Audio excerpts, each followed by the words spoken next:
प्यारे बच्चों, देखिए ज़रा कि क्या दिया हुआ है।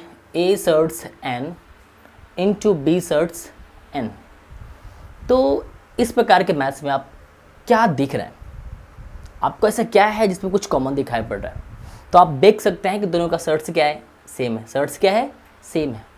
तो ऐसे कंडीशन में जब कभी भी आपको सर्ट्स अगर सेम दिखाई पड़े और ये बेस क्या हो, अलग अलग हो, उससे दिक्कत नहीं है। बेस अलग हो कोई दिक्कत नहीं है, लेकिन अगर सर्ट्स क्या है, सर्ट्स क्या है, अगर वो अगर सेम है तो उसे आप चाहें तो बहुत ही आसानी से कुछ इस प्रकार से भी लिख सकते हैं, है ना। ए बी सर्ट्स एन, आप इन दोनों को अंदर ले आएँ और सर्ट्स में जो कॉमन है वो डाल दें, है ना।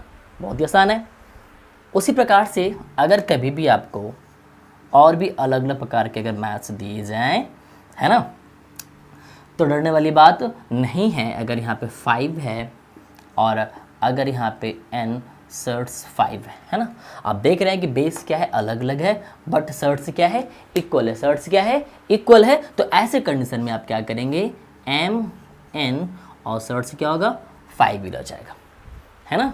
तो आप इस प्रकार से इसको डील कर सकते हैं। अब देखिए ज़रा, अगर मान लिया जाए कि ऐसा अगर दिया गया है a surds n into B surds n into C surds n, तो इसे आप कैसे डील करेंगे, है ना।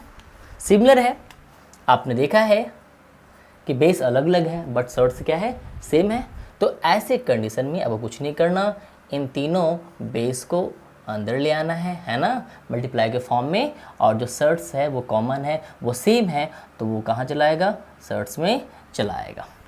तो आपने क्या देखा कि अगर इस प्रकार का मैथ आपको कभी दिया जाएगा तो आप उसको इस प्रकार से डील करेंगे, है ना। और ऐसा नहीं है कि ये 3 टर्म में ही दिया हुआ है या मैक्सिमम 3 टर्म में ऐसा होता है, ऐसा कोई बड़ी बात नहीं है। 3 टर्म हो, 4 टर्म हो, 5 टर्म हो, 10 टर्म हो, जितनी भी टर्म्स हो सब में ये अप्लाई किया जाएगा, है ना।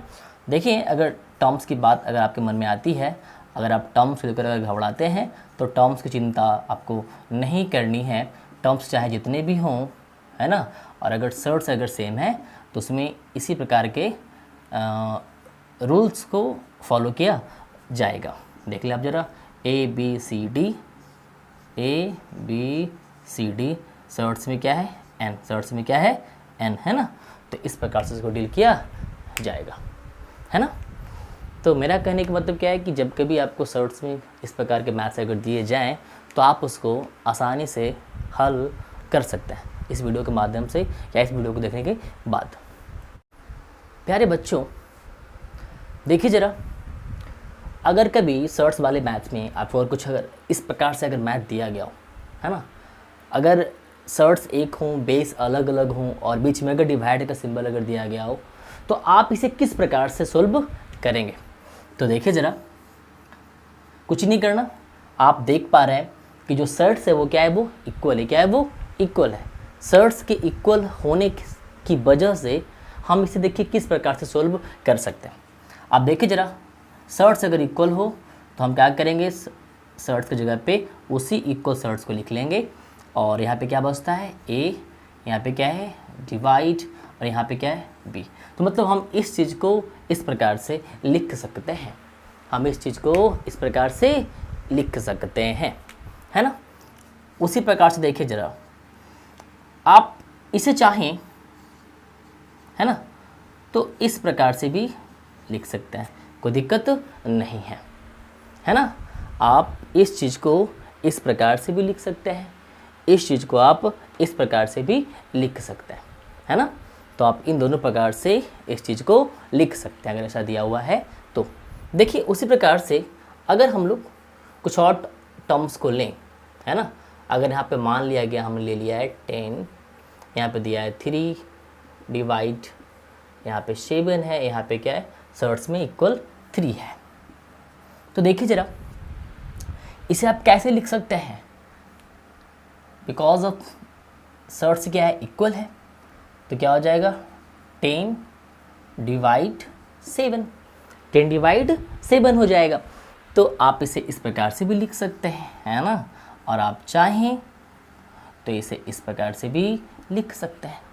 फिर अगेन आगे अगर आप और अधिक करना चाहते हैं तो आप वापस आप इसे पुनः इस प्रकार से भी लिख सकते हैं, कोई दिक्कत नहीं है ना। देखिए ज़रा, उसी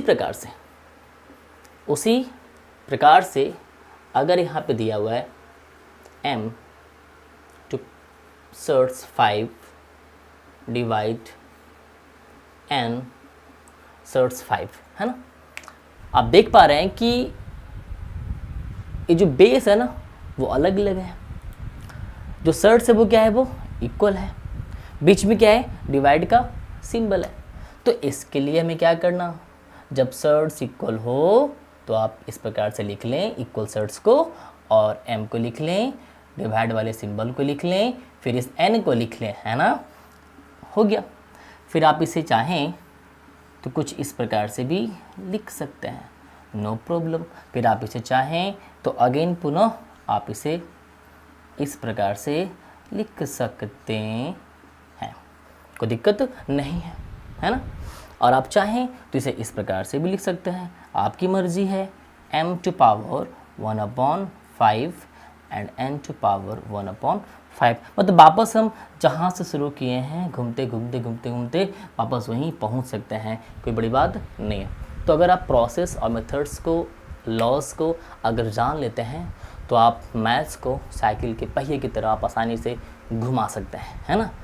और मैथ सीखने के बाद कुछ उसी प्रकार का होता है कि आपके पास अगर टैलेंट है, अगर दक्षता है, तो आप चीज़ों को बहुत ही आसानी से गोल गोल घुमा सकते हैं।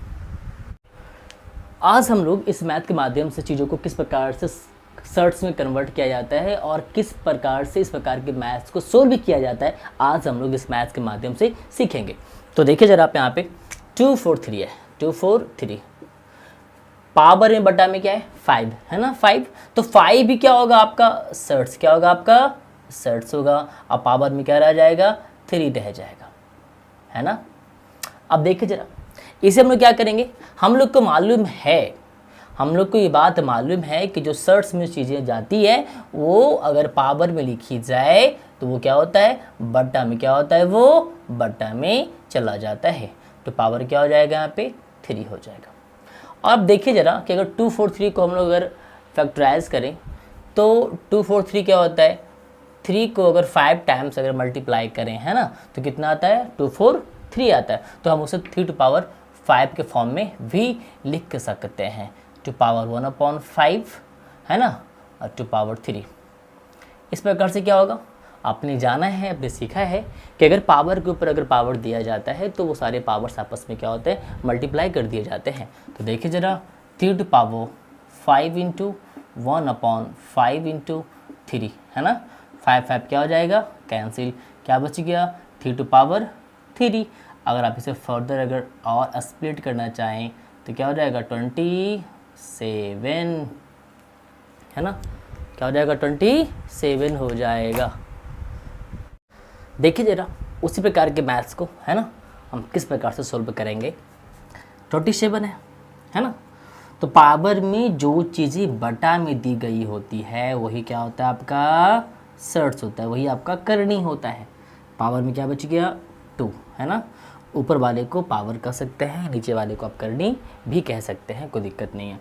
अब देखिए ज़रा, जो चीज़ें करनी में है उसे हम चाहें तो पावर में बटा के फॉर्म में भी लिख सकते हैं, कोई दिक्कत नहीं है।